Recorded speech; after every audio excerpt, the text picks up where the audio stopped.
Salam baik buat sahabat channel cerita lucu. Semoga menghibur. Yuk kita mulai ceritanya. Di sebuah pondok pesantren yang terletak di kaki Gunung Kawi, Kediri, hidup sekumpulan santri dengan segala tingkah laku konyol dan tak terduga. Pondok ini sudah terkenal di kalangan masyarakat karena keberagaman santrinya yang sangat berwarna. Ada yang pintar sekali dalam ilmu agama, ada yang jagoan dalam memasak, ada yang bakatnya malah di bidang humor, dan tentu saja ada yang hobi tidur, namun selalu mendapatkan nilai terbaik saat ujian. Saat bulan Ramadan datang, suasana pondok menjadi semakin hidup. Semua santri berlomba-lomba untuk menjaga ibadah puasa mereka dengan penuh semangat, meskipun godaan dari perut yang keroncongan dan cuaca panas menyengat kadang-kadang membuat mereka tergoda untuk mencari-cari alasan.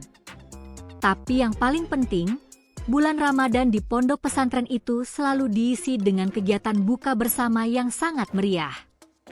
Kiai dan para santri akan duduk bersama di sebuah ruangan besar, menghabiskan waktu dengan makanan lezat dan tawa yang menggema. Namun, tahun ini, sesuatu yang sangat aneh dan lucu akan terjadi. Kiai Salim, sang kiai yang terkenal karismatik, memiliki cara unik dalam memimpin pondok. Meskipun dia terlihat sangat serius dan bijaksana, ternyata Kiai Salim punya satu kelemahan besar, dia gampang sekali tertipu, terutama kalau melibatkan makanan. Tahun ini, Kiai Salim bertekad untuk membuat buka bersama lebih meriah dari tahun-tahun sebelumnya. Ia pun merencanakan sebuah acara buka puasa yang akan dihadiri oleh semua santri dan juga beberapa tamu penting dari luar pondok. Di tengah persiapan tersebut, ada satu santri yang paling bersemangat, yaitu Rudi, seorang santri dengan selera humor yang sangat tinggi. Rudi selalu menemukan cara untuk membuat orang tertawa, bahkan dalam situasi yang paling serius sekalipun. Ia memikirkan sebuah rencana yang cukup gila untuk menggoda Kiai Salim saat buka puasa nanti. Rudi mengumpulkan beberapa santri sahabatnya, diantaranya adalah Fikri, seorang santri yang terkenal dengan kepintarannya dalam memasak, dan Denny, seorang santri yang punya kemampuan luar biasa dalam menyusun rencana aneh yang penuh dengan kejutan.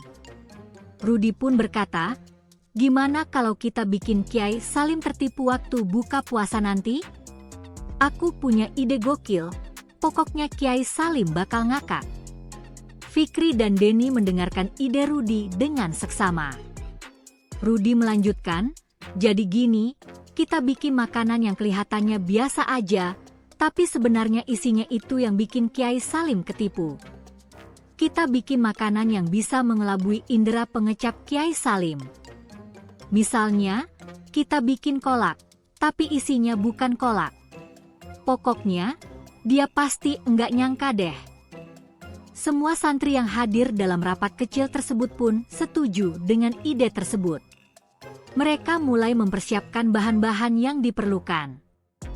Fikri bertugas untuk mengolah bahan makanan, Denny menyiapkan taktik yang lebih cerdik, dan Rudi tentu saja akan menjadi pengawas sekaligus pemandu acara yang bertanggung jawab memastikan semua berjalan lancar. Saat hari yang dinanti-nanti tiba, suasana pondok penuh dengan kebisingan. Santri-santri sibuk mempersiapkan diri untuk buka puasa, ada yang mandi, ada yang berkumpul, dan yang pasti, banyak yang sudah tak sabar menunggu makanan yang akan disajikan. Kiai Salim, seperti biasa, datang dengan tenang dan penuh wibawa. Namun, kali ini, dia tak tahu kalau dirinya sedang berada di tengah-tengah rencana yang konyol. Acara dimulai dengan doa bersama yang khusyuk, yang diikuti dengan pembacaan Al-Quran.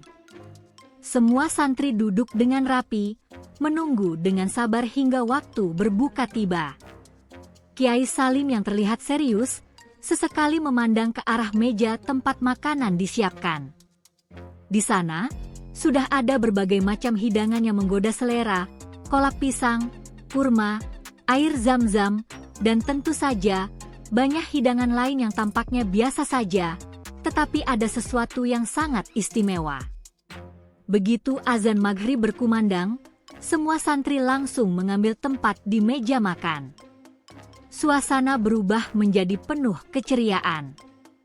Rudi sudah duduk di posisi strategis, menunggu momen yang tepat. Kiai Salim yang sudah mulai melangkah mendekati meja makan, mulai memeriksa hidangan yang disiapkan. Ia terlihat senang melihat semua makanan tersebut, terutama kolak pisang yang tampaknya menggiurkan.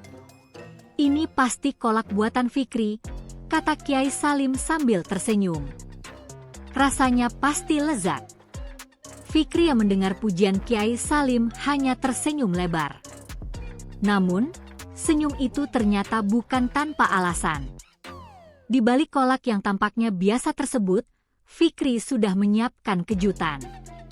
Sebelum dibawa ke meja, dia mengganti bahan utama dalam kolak dengan bahan yang sama sekali berbeda, yang tidak terdeteksi oleh indera penciuman. 1 sendok kolak yang terlihat enak itu sebenarnya terbuat dari nasi ketan yang dicampur dengan tinta hitam. Kiai Salim dengan penuh semangat mencelupkan sendoknya ke kolak tersebut. Dia mencicipinya dan tiba-tiba terdiam. Matanya melebar, mulutnya tertutup rapat, dan ekspresinya berubah seperti seseorang yang baru saja bertemu hantu.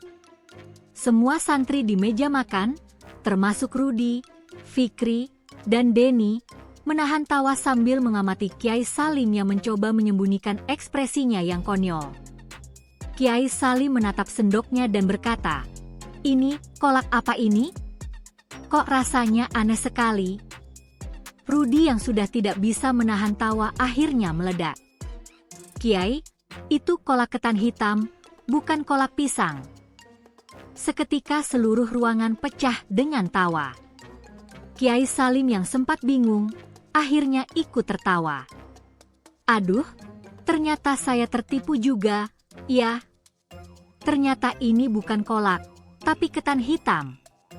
"Bagus, Rudi, kamu berhasil menipu Kiai." Suasana buka puasa pun berubah menjadi lebih riuh. Semua santri merasa senang, tapi juga terpingkal-pingkal karena melihat Kiai Salim yang begitu jujur dan tulus meskipun tertipu. Kiai Salim yang terkenal bijaksana, ternyata bisa dikelabui oleh santri yang lebih muda darinya. Setelah kejadian tersebut, Rudi dan kawan-kawannya merencanakan kejutan-kejutan lain yang lebih lucu untuk acara buka puasa berikutnya. Namun, Kiai Salim pun tak mau kalah. Dia mulai memikirkan balas dendam untuk santri-santri nakalnya itu. Tapi itu, tentu saja, adalah cerita lain yang lebih konyol lagi. Setelah kejadian lucu di buka puasa pertama, di mana Kiai Salim tertipu oleh Rudi dan kawan-kawannya, suasana di pondok pesantren semakin penuh dengan tawa dan canda. Para santri tidak pernah lupa untuk mengolok-olok Kiai Salim yang sempat bingung dengan kolak ketan hitam. Namun, Kiai Salim bukan orang yang mudah menyerah. Di balik senyumannya yang hangat, ia sudah memikirkan sebuah rencana balas dendam yang lebih cerdik. Hari demi hari berlalu, dan suasana Ramadan semakin kental terasa di pondok. Santri-santri pun semakin kreatif dengan berbagai cara agar bisa menggelitik tawa satu sama lain, namun mereka tidak tahu bahwa Kiai Salim sudah merancang sesuatu yang tak terduga. Sebuah pengumuman resmi disampaikan oleh Kiai Salim pada suatu sore. "Besok, kita akan mengadakan buka puasa bersama lagi," katanya dengan wajah serius, meskipun di matanya ada kilatan yang mencurigakan. "Namun, kali ini, saya yang akan menyiapkan makanan untuk kalian semua." Para santri terkejut. Rudi, Fikri, Denny, dan yang lainnya saling berpandangan, tidak yakin dengan apa yang baru saja mereka dengar. Kiai Salim, yang sebelumnya selalu menjadi objek kelucuan mereka, kini mengumumkan akan membuat buka puasa sendiri? Tentu saja, ini terdengar seperti jebakan. Mereka semua berpikir bahwa Kiai Salim pasti akan membalas kelakuan mereka dengan cara yang lebih aneh lagi. "Baiklah, Kiai, kami akan menunggu kejutan dari Anda," jawab Rudi dengan senyum lebar, sambil bersandar ke kursi, merasa yakin bahwa apapun yang Kiai Salim siapkan, pasti bisa mereka hadapi. Esok harinya, para santri berkumpul dengan penuh rasa penasaran. Mereka semua sudah mempersiapkan mental, siap untuk mengalami kejutan yang tidak terduga. Namun, ketika mereka melihat apa yang disiapkan oleh Kiai Salim, mereka hampir tidak bisa menahan tawa. Di atas meja besar yang biasanya dipenuhi dengan hidangan lezat, kali ini hanya ada satu hidangan besar berbentuk aneh. Sebuah hidangan yang tampaknya seperti daging panggang, tetapi baunya sedikit berbeda. Rudy, yang selalu penasaran dengan makanan, langsung mendekat dan mengendus hidangan tersebut. "Ini daging apa, Kiai? Kenapa baunya beda banget?" tanya Rudy sambil menyeringai, matanya sedikit mencurigakan. Kiai Salim, yang sudah menunggu reaksi mereka, tersenyum lebar. "Ini daging kambing spesial, hanya ada di tempat tertentu. Tapi kalian harus berhati-hati, karena ini daging yang sedikit unik." Fikri, yang tidak bisa menahan rasa ingin tahunya, langsung memotong sepotong daging tersebut dan mencicipinya. Tak lama kemudian, wajah Fikri berubah menjadi pucat.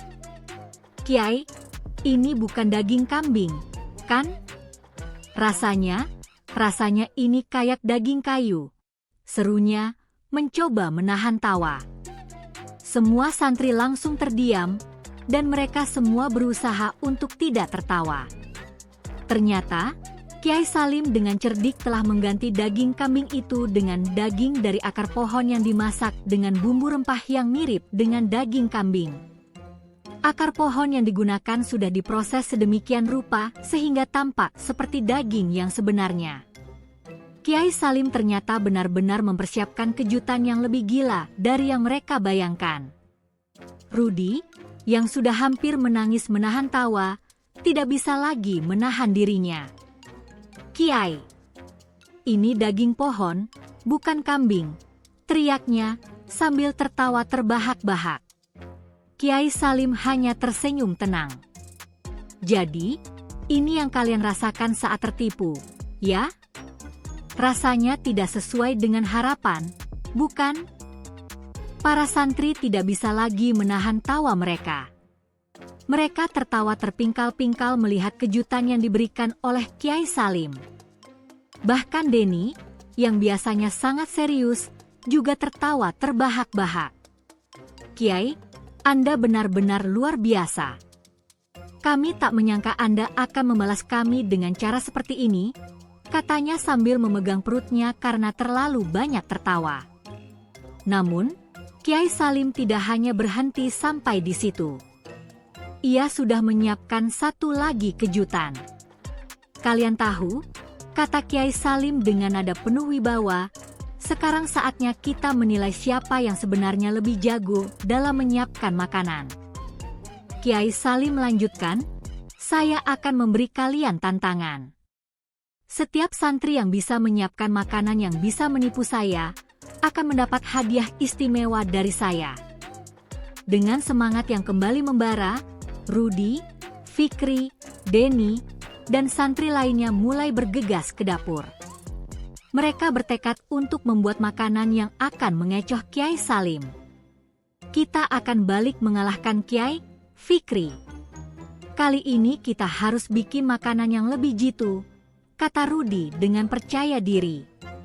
Selama beberapa jam, dapur pondok pesantren berubah menjadi ajang eksperimen makanan yang tidak biasa. Fikri membuat sebuah nasi yang terbuat dari agar-agar, Denny membuat sate dari buah semangka yang dipotong kecil-kecil, dan Rudy, tentu saja, tidak ketinggalan dengan ide-ide kreatifnya. Bahkan ada santri yang mencoba membuat es krim dari campuran teh dan daun kelor.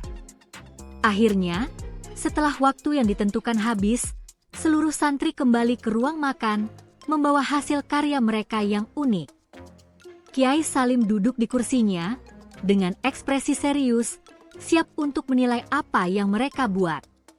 Santri pertama yang maju adalah Fikri. Ia membawa sepiring nasi agar-agar yang terlihat sangat mirip dengan nasi sungguhan. Kiai Salim mencoba sepotong, dan wajahnya langsung berubah. Wah, ini benar-benar enak. Rasanya seperti nasi, tapi kok kenyal banget? Apa ini? Katanya sambil tersenyum, mencoba menebak. Itu nasi agar-agar, Kiai. Kami berhasil menipu Anda, kata Fikri bangga. Namun, Kiai Salim tidak hanya terdiam begitu saja. Dia melanjutkan tantangannya. Bagus, Fikri. Tapi, kalian belum berhasil sepenuhnya. Tunggu saja sampai Rudi yang datang. Rudi maju dengan percaya diri, membawa hidangan yang ia buat.